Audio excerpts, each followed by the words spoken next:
नमस्कार। आपका अखबार के YouTube चैनल पर आपका स्वागत है। मैं हूं प्रदीप सिंह। शराब नशा चढ़ाती ये तो सुना था, शराब नशा उतारने लगे ये सुना नहीं। शराब से किसी का नशा उतरा है क्या? लेकिन ऐसा हो रहा है। ये अनहोनी जो हो रही है दिल्ली में। दिल्ली के मुख्यमंत्री अरविंद केजरीवाल की सत्ता का नशा शराब घोटाला उतारने जा रहा है। ईडी ने यानी एनफोर्समेंट डायरेक्टरेट ने गुरुवार को सप्लीमेंट्री चार्जशीट फाइल की है। उसमें सीधे सीधे आरोप अरविंद केजरीवाल पर लगाया गया है। इस पूरे घोटाले में अरविंद केजरीवाल का हालांकि नाम तो आ ही रहा था। जाहिर है कि दिल्ली की सरकार में या आम आदमी पार्टी में ऐसा कुछ भी नहीं हो सकता, पत्ता भी नहीं खिसक सकता अगर अरविंद केजरीवाल की मर्जी ना हो। लेकिन देखिए, आरोप लगाने और उसे साबित करने ये दो अलग अलग चीज़ें होती हैं।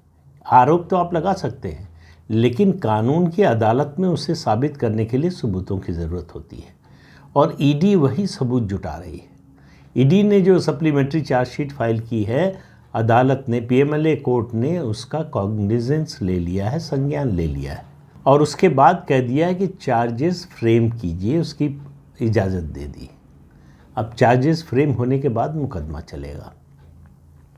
कब तक चलेगा मालूम नहीं, लेकिन एक बात स्पष्ट हो गई है कि इस घोटाले में विजय नायर, जिनको अरविंद केजरीवाल अपना लड़का बताते थे, वो और मनीष सिसोदिया, उनके डिप्टी और उनके खास, दोनों के नाम हैं। अरविंद केजरीवाल के बारे में ईडी ने कहा है कि ये एक्टिव कनाइमेंस और कॉन्स्पिरेसी उसमें शामिल थे। लेकिन अभी असली बात आना बाकी है। ये जो पैसा लिया गया, ये साउथ ग्रुप से लिया गया। आप कहेंगे साउथ ग्रुप क्या है? अगर आपने इसको फॉलो ना किया हो डिटेल में इस घोटाले को, तो इस शराब घोटाले में जो नई शराब नीति अरविंद केजरीवाल ने बनाई थी, जिसको घोटाले का भंडाफोड़ होते ही तुरंत जो है उसको ख़त्म कर दिया, वापस ले लिया, उस नीति में जो कुछ किया गया था, शराब व्यापारियों को जिस तरह की छूट दी गई थी, कमीशन बढ़ाया गया था, जितने भ्रष्टाचार के साधन हो सकते थे वो सब किया गया था। और एडवांस 100 करोड़ रुपए लिए गए थे विजय नायर के जरिए। विजय नायर जो है वो बिचौलिया था इसमें। अरविंद केजरीवाल और आम आदमी पार्टी का खास व्यक्ति इस समय जेल में है। उसके जरिए साउथ ग्रुप से, और साउथ ग्रुप में 4 प्रमुख लोग हैं। उनमें एक है एम श्रीनिवास रामलू रेड्डी, दूसरे हैं राघव मागुंटा, तीसरे हैं शरथ रेड्डी, और चौथे नाम के बारे में आपने सुना होगा, लेकिन वही असल में पॉलिटिकल कॉन्स्पिरेसी का भी पता चलता है। किस तरह से भ्रष्टाचार में ब्यूरोक्रेसी, शराब माफिया, ठेकेदार और नेताओं का गठजोड़ है, ये सामने आता है। वो है के कविता। नाम अगर आपको याद ना हो तो याद दिला दें। के कविता तेलंगाना के मुख्यमंत्री के चंद्रशेखर राव की बेटी हैं। इनको अभी हाल ही में जो है ईडी ने पूछताछ के लिए बुलाया था। अरविंद केजरीवाल और केसीआर का कनेक्शन यही है कि इस साउथ ग्रुप से 100 करोड़ रुपए एडवांस लिए गए। तो किया क्या गया उसका? ये पैसा, ईडी का कहना है, मैं नहीं कह रहा हूँ, एनफोर्समेंट डायरेक्टरेट का कहना है कि इस पैसे का इस्तेमाल गोवा चुनाव के लिए किया गया। अब आप देखिए, भ्रष्टाचार विरोधी मुहिम के सहारे जो लोग राजनीति में आए, फिर सत्ता में आए, उनका हाल देखिए कि चुनाव लड़ने के लिए शराब घोटाला करने से कोई परहेज़ नहीं है उनको। इस पैसे का गोवा के विधानसभा चुनाव में इस्तेमाल किया गया।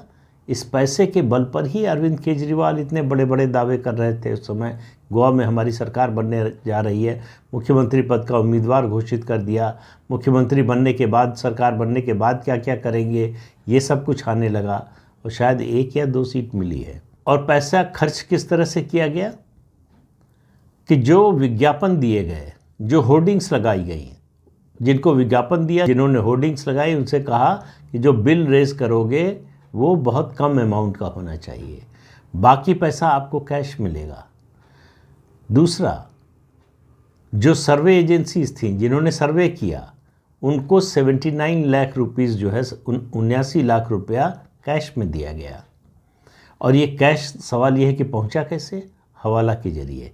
ये सब बातें सप्लीमेंट्री चार्जशीट में एनफोर्समेंट डायरेक्टरेट ने कही है। और किस आधार पर नाम लिया है अरविंद केजरीवाल का एनफोर्समेंट डायरेक्टरेट ने? मनीष सिसोदिया के पूर्व सचिव सी अरविंद, वो डायनेक्स कैडर के जो है अधिकारी हैं और उस समय मनीष सिसोदिया के सचिव थे। उनके कलमबंद बयान के आधार पर अरविंद केजरीवाल के बारे में ये बात कही गई है।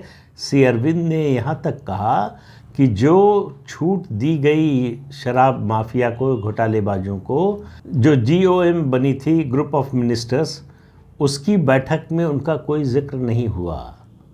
अलग से बैठक का जो मसौदा तैयार किया गया उसमें शामिल किया गया। और इस चार्जशीट में विजय नायर तो हैं ही, उसके अलावा इंडो स्पिरिट के समीर महेंद्रू भी हैं। तो अब मामला आरोप प्रत्यारोप से निकलकर ठोस सबूतों पर आ गया है, अदालत में पहुंच गया है।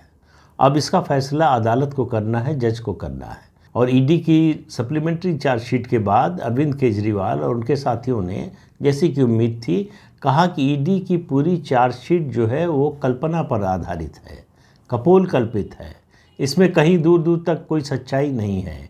ईडी से जो है केंद्र सरकार राज्य सरकारें गिराने के लिए उसका इस्तेमाल करती है, उससे इस तरह के केस करवाती है।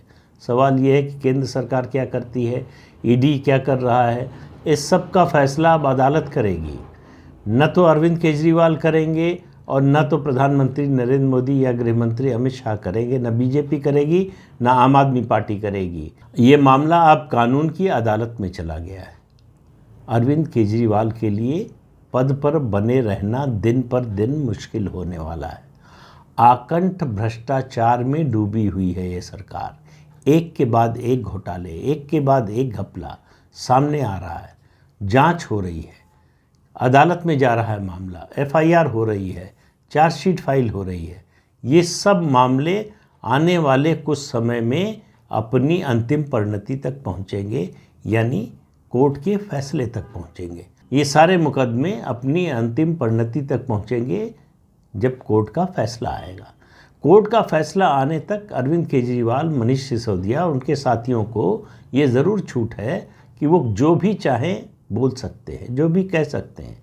एक बार अदालत का फैसला आ जाएगा फिर उनके लिए बड़ा मुश्किल हो जाएगा। और इस शराब घोटाले की आंच दिल्ली तक सीमित नहीं रहने वाली, इसकी आंच पंजाब तक पहुंचेगी।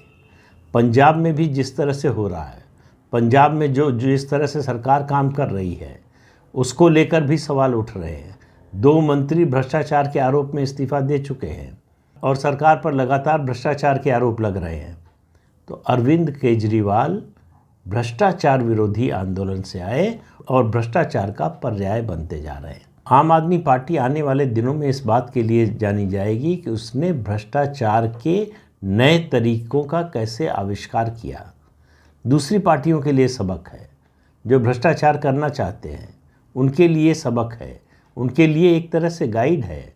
अरविंद केजरीवाल कंसल्टेंसी भी शुरू कर सकते हैं इसकी, कि भ्रष्टाचार कैसे करें, सरकार में आने पर भ्रष्टाचार के नए नए क्या तरीके हो सकते हैं, आइए हमसे सीखिए। इसकी क्लासेस भी चला सकते हैं, क्योंकि कुछ समय बाद ऐसा लगता है कि उनके पास काफ़ी समय होगा। तो भ्रष्टाचार के खिलाफ जो मुहिम इस समय देश में चल रही है, उसमें मुझे लगता है कि राजनीतिक तौर पर पहला जो शिकार होंगे वो अरविंद केजरीवाल होंगे।